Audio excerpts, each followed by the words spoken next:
Hey there, welcome back. My name's Cathi from Software Solutions. What I want to do now is look at entering and editing data in an Excel worksheet. And I really want to break it down to nuts and bolts and really understand what's involved in effectively working with entering data into a spreadsheet. Okay, so I'm working with the file called Cathi, or whatever you saved it as your first name. It's a copy of the Excel 1 file that comes with your course notes. I would like to start by inserting a new sheet. And I'm going to double click the sheet name and just call it data entry. I'm going to hold the control key and move my mouse wheel forward just to zoom in a little bit. First thing I want to do is I want to enter some names. Sue, down arrow, John, down arrow, Karen, down arrow, Matt.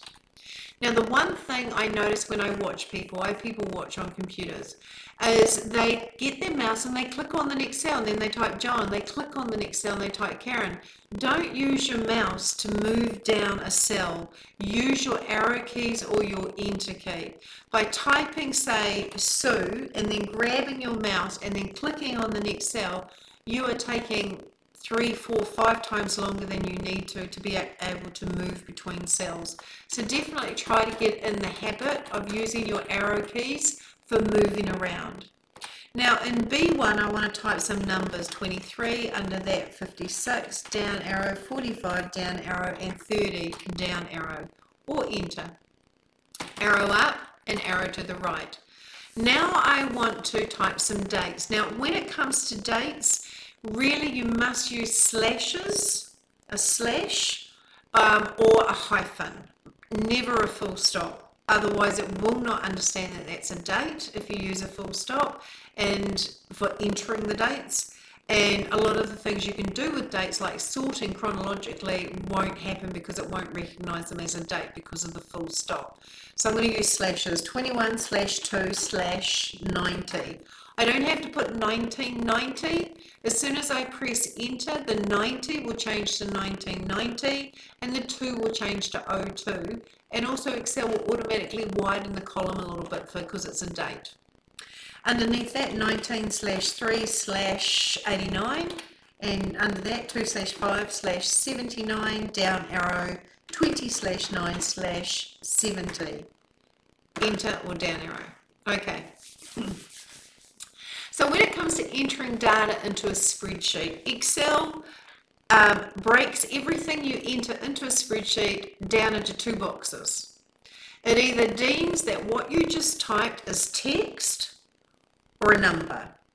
If it's not text or a number, it's blank. Now if it decides that what you just typed is text, it will lean to the left of its cell.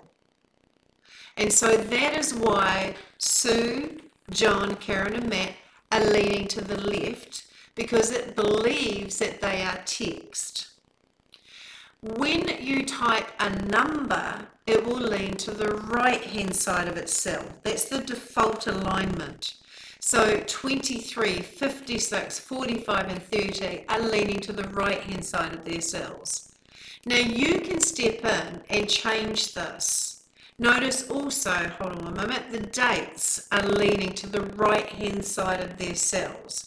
So that makes us conclude, because it has defaulted to the right, it believes that dates are numbers. And dates actually are numbers, and I've yet to prove that. So dates are actually numbers. Anything else is text. Text goes to the left, numbers go to the right. But you can step in and change that. So if I decide anything in column B should be centered because these numbers are too close to these dates, then click on the column letter B to select the whole of column B, not just the 4 cells. I want to be able to affect everything now and in the future that is entered into column B. So I click on the B at the top. Up here in an earlier video, I think it was video 2, we looked at these buttons. This button will align those numbers to the left of their cell. They're still numbers, but they're aligned to the left. Now they're aligned to the center, and now they've returned to the right. So you've got these 3 horizontal alignments. So I'd like the numbers to be centered.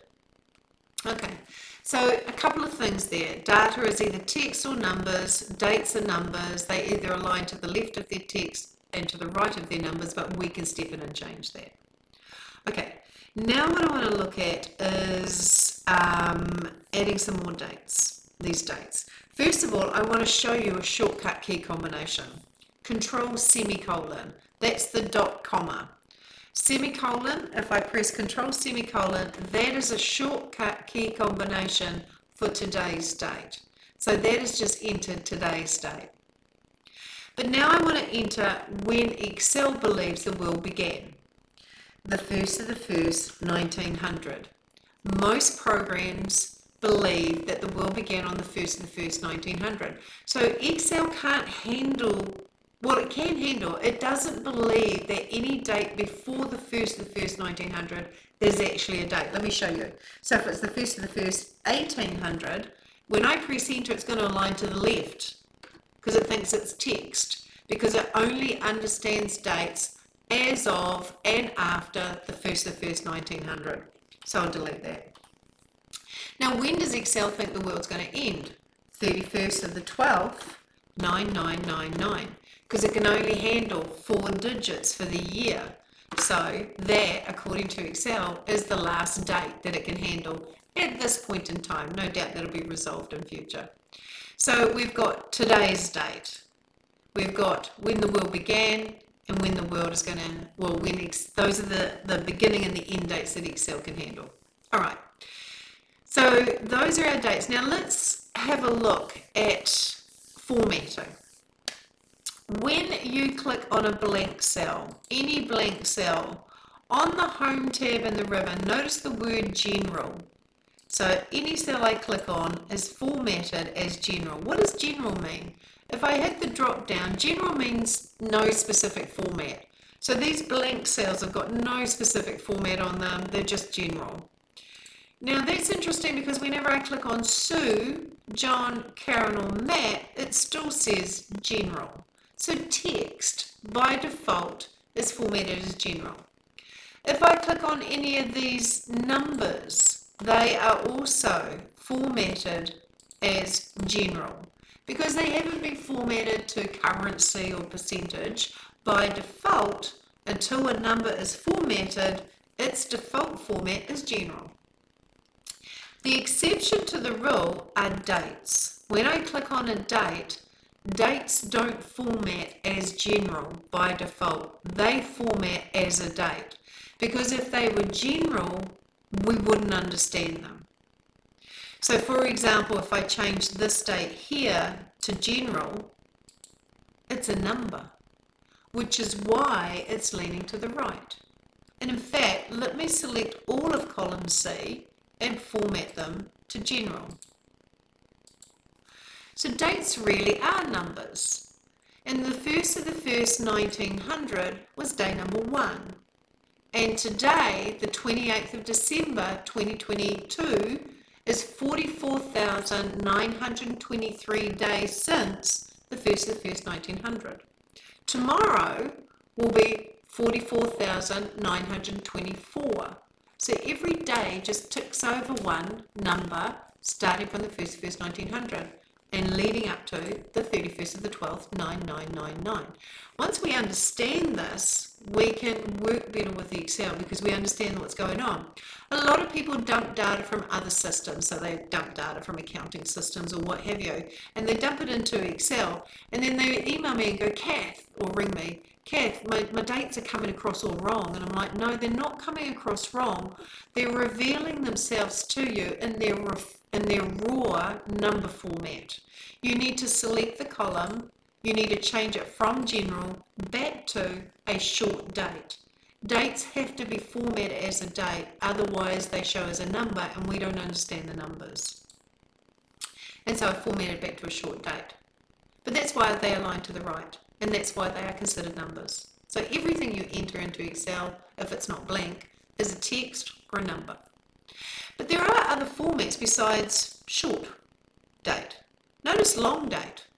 If I choose long date, then the 21st of February 1990 was a Wednesday. the 19th of March 1989 was a Sunday.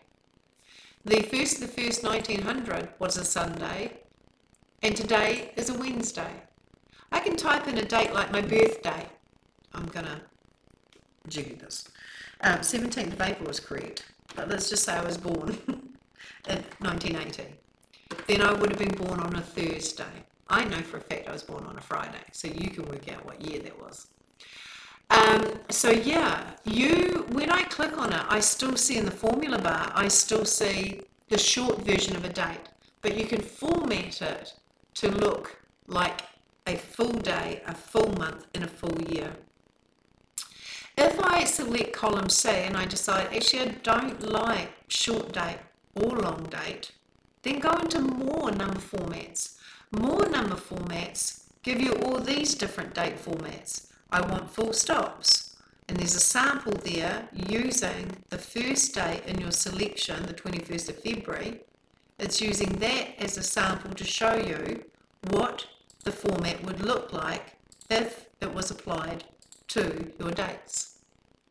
Some of us have spreadsheets that are not English New Zealand, but in fact English US, where the month comes before the day. And we need to change it back to, in my case, English New Zealand or Aotearoa, so that I see the day before the month. And some of us like to create our own custom dates. So I'll go to custom. I'll take out what's in this type box, delete, shows me the first date as a raw number. And I'll think, right, how do I want to show my dates? I'd like to show my dates with 2 digits for the day, full stop, 2 digits for the month, full stop, and 4 digits for the year. You can create your own number format. And if I go OK, number format, date format, and that has literally formatted all my dates so they're all equal length. Let's have another look at a custom one. I'm going to go back in, I'm going to go back to more, I'm going to choose custom, I'm going to take out what's in there. Now, let's say I want the day in full. 1, 2, 3, 4. If you give it 4 Ds, you want the day in full. Then I'll do a space and I want the day again, but just as a single number. And then a space. And let's say I want the month. M will give me, because it's looking at the first date here, M will give me 2 for February. 2 M's will give me 02. 3 M's will give me Feb. And 4 M's will give me February. So the more M's you chuck at it, the more you want the month in full. The more D's you chuck at it, the more you want the day in full. And I might do a comma and a space, because you can add any extra sort of characters. And then 1, 2, 3, 4, because I want the year in full. And OK. So you can literally type your dates in short with slashes, but then turn around and format those dates to full stops or in full, however you want those dates to look. Okay, next thing I want to look at is undo and redo. We have 2 buttons here, 1 arrow leaning down that way, that's your undo. You have 100 levels of undo.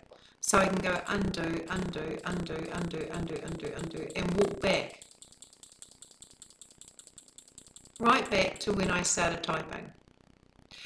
The arrow leaning the other way is when you want to redo what you undoed. So if I redo, it puts it all back in there again. Until you can redo no more. As far as shortcut keys, the last 2 letters of the alphabet are undo and redo. Control Z, all Microsoft Office applications, Control Z is undo and Control Y is redo. So if I go Control Z, it undoes, and Control Y, it redoes. Okay, so when something goes wrong, your first reaction shouldn't be to scream, it should be to undo. And to keep undoing until you get back to a happy place. And once you're back in a happy place, give it another go. It actually encourages you to try things, because you can just undo it and redo it. So undo and redo. Very, very important. Next thing I want to look at is editing a cell. I see a lot of people retyping stuff instead of editing. Like, okay, let's say Sue's name was actually Cath. Then if I type, I will overwrite Sue with Cath. So when you type, you overwrite. But what if I want to edit? I'm going back up to Cath. What if I want to change Cath to Catherine? Rather than overtype and retype the whole lot, you've got a number of choices to edit. You could click up here in your formula bar and just add Catherine. And if I undo that, instead of that, you could, instead of clicking up here and editing it, you could double click and add some extra characters and undo. Or I like to use function keys. So if you've got a normal keyboard and you've got F2, F2 is edit.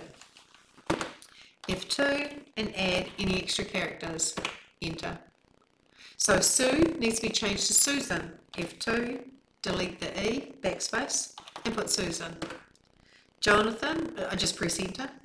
F2, Jonathan, enter. F2, Matthew, enter. Enter goes down. So I can easily go back up, press F2, take off the last characters, press F2, change that to Sue, press F2, change that to John, press F2, change that to Matt, just by using backspace. Try and either double click or click up in the formula bar or press F2 whenever you need to edit something, especially if it's quite a long sentence and you just want to put a full stop on the end. You don't want to type that entire sentence again. You just want to edit it and put a full stop on the end. You haven't got time for that. So that's editing and overwriting. As far as deleting, just hit the delete key and that's how you delete stuff. Definitely don't use the space to delete stuff. Use your delete key to delete stuff. Okay. And the other thing I want to show you is sometimes Excel thinks it's being helpful when in fact it's not. Sometimes we type something and Excel automatically goes and changes it. So for example, I might be sitting here in C15 and I need 3/4. So I go 3/4. As soon as I press enter, Excel is going to change that to the 3rd of April because it thinks it's being helpful, thinks it's a date. But I don't want the 3rd of April, I want 3/4. In that case, I'm going to put a single quote, I'm overwriting it, a single quote or an apostrophe, whichever you identify that character as. Apostrophe 3/4. Now the single quote or the apostrophe is your way of saying to Excel, this is text, don't change it. And so when you press enter, the apostrophe doesn't show in the cell. It does in the formula bar, but it doesn't show in the cell. And it leans to the left because it thinks it's text. So if you ever have something you don't want it to change, for example, I had a gentleman who wanted equals, open bracket, 100, close bracket, wanted that to show in a cell. As soon as he pressed enter, it kept changing it back to a date or 100. So, apostrophe, equals, bracket, 100, close bracket. When you press enter, it thinks it's text, it doesn't change it. So you can actually use an apostrophe to stop Excel from playing with dates and numbers. Or, what you could do is format the cell or the range of cells as text. So for example, if I was entering phone numbers, let's say I'm entering mobiles in here, and every time I go 027 and blah, blah, blah, blah, it keeps dropping the O. And I go 021, blah, blah, blah, blah, blah, and it keeps dropping the O. It's so painful. And I don't want to have to put an apostrophe in front of each one, so let me delete those. What I'm going to do is select this column, because this is where I put people's phone numbers full stop, and I'm going to format that column as text. By formatting it as text, it means that whenever I type something in here, it won't drop the leading 0. Because that column has been formatted as text. And that's what this little green thing is saying when I rest on it. The number in the cell is formatted as text or preceded by an apostrophe? Yes, so just ignore it. And I can do the same for that, but I tend to just ignore it full stop.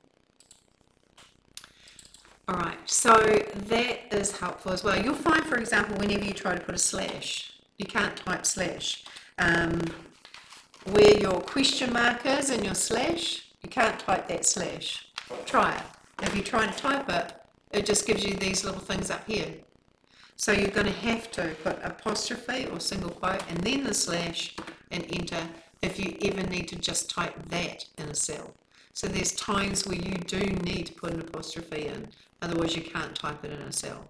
I hope you enjoyed that particular video. Please like or subscribe, and I'll see you on the next video. Hope you're enjoying it.